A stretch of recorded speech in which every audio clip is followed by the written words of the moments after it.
eessaa dhuftanii Waaqayyo maal isiniif godhe? Maqaan koo Hawwiin jedhama. Kan inni dhufe Finfinneerraayi. Waaqayyo waan guddaa nu godheera. Nabichaaf miti mana kanatti maatii koo hundumaaf Waaqayyo waan guddaa godheera. Ani waldaa kanan beekun ture. 2000 barreen gaddaa 2015 jechuudha. Quxisuun koo tokko jira ture.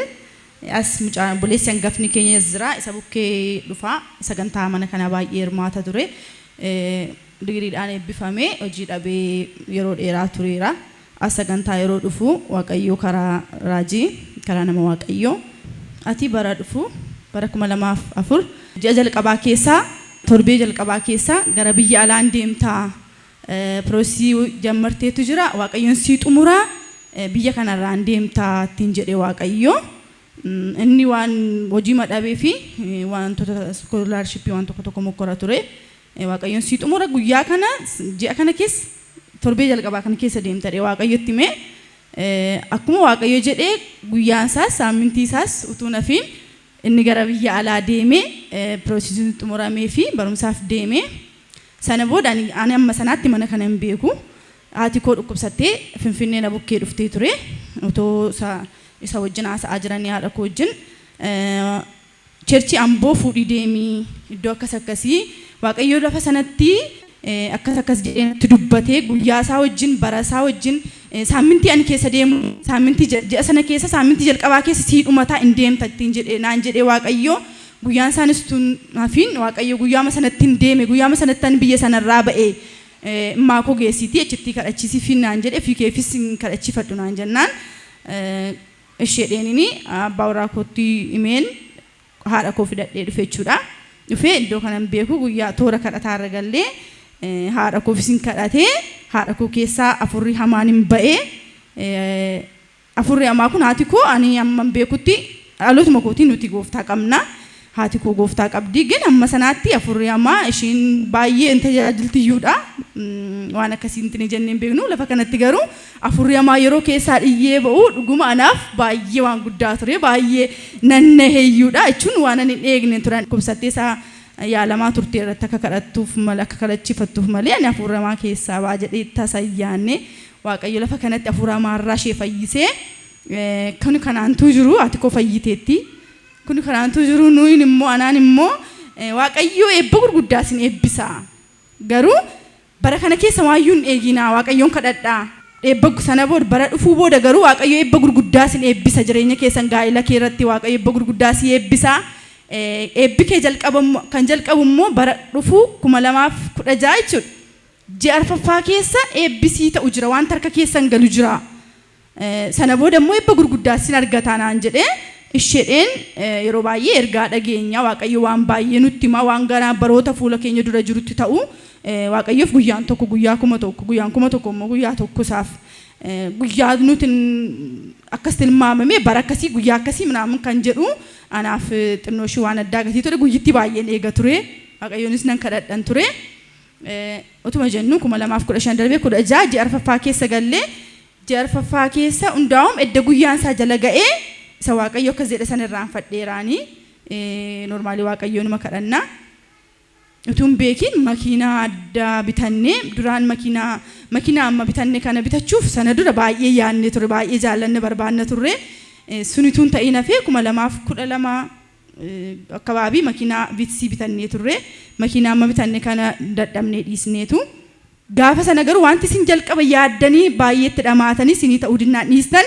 2016 bara fuula kee dura dhufu keessa ji'a arfaffaa keessa sii ta'anaan jennaan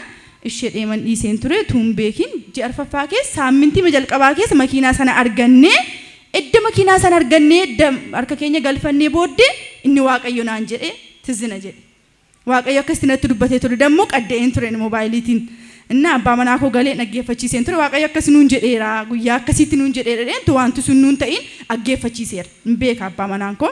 sana booddee wanti kun nuu ta'ee baay'ee Waaqayyo nu ajaa'ibsiifachiisee akkasittiin guyyaa akkasii bara akkasii jedhamee yeroo isaatti sa'aatii isaatti ergaa akkasii baay'ee nama leeffannee Waaqayyo nu gargaare obboleessi koo sasitti akkasitti dubbatamee raawwatee fi nuufis akkasitti nu dubbatamee guyyaa isaa fi yeroo isaatti Waaqayyo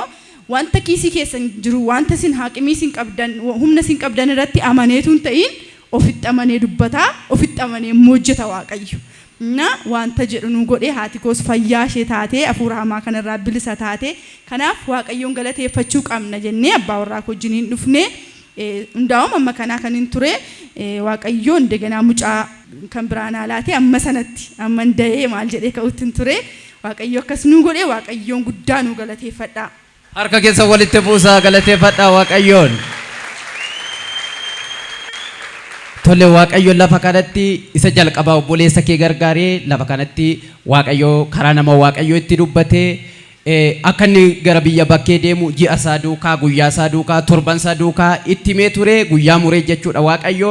innis guyyichuma hin raawwatamee fi siifis immoo otoo kan kee hin raawwatamiin dursa maazariin kee dhukkubsatanii gara lafa kanaa dhufanii toorri kadhataa guyyaa maksanyoo lafa kana jira ture achitti isaaniif kadhatanii isaanis hin fayyanii inni sadaffaan isinis immoo bara dhufutti barana omaan eegina bara dhufutti guyyaa isaa muranii torbee isaa muranii ji'a isaa muranii isinitti himanii ji'ichuma keessa guyyichuma keessa torbanicha keessa isin raawwatee jira jechuudha. Eeyyeen dhugaa nuti hundaa'um yeroo guyyichi ga'uuf jedhu sana irraanfanneerra yoo ergaa sana dhiisneerra. Dura yaadaa turtanii yeroo immoo kakuun sun isin raawwatamoo hin irraanfattan. Bakka duraan guyyichan eegaan ture bakka bara dhufu ko wanti nu ta'u jira maa inni nuti karoora akkasiis hin qabnu karoora makiinaa bituu karoora ikoonomiisaas waan sanaaf karoorsine tokkoyyuu hin qabnu dhuguma waaqayyooti fuula waaqayyo. Gaafa waaqayyo lafa kanatti dubbatu immoo konkolaataa bittu jedhee isinitti dubbate moo waan sinii ta'utu jira siniin jedhan. Bara guyyaa ji'a sanaa booddee jarfaffaa booddee saamintii jalqabaa sana booda wanti sinii ta'u jira wanti harka keessan ta'u jira kun immoo eebba keessan jalqabaa sana booda immoo eebba gurguddaa eebbifamtu gaa'ela keeratti mana keeratti eebba gurguddaatu ta'anaan jedhe waaqayyo malee kana naan hin jenne edda wanti harka koo galee sana booda wanta nuti barbaannus turre wanta nuti barbaadaa turre gatii ture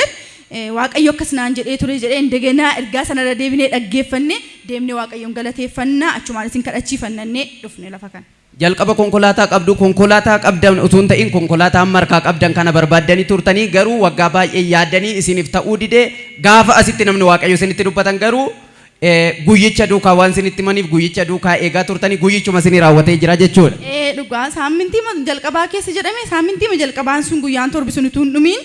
makiinaa isa dura qabnus maayyuu tuun gurguriin tu maalin jedhiin tuun beekin inni kun harka keenya kan galee dhugaadha. Harka keessa walitti buusaa samma jedhe ga'u Yesuusiif galata fidaani.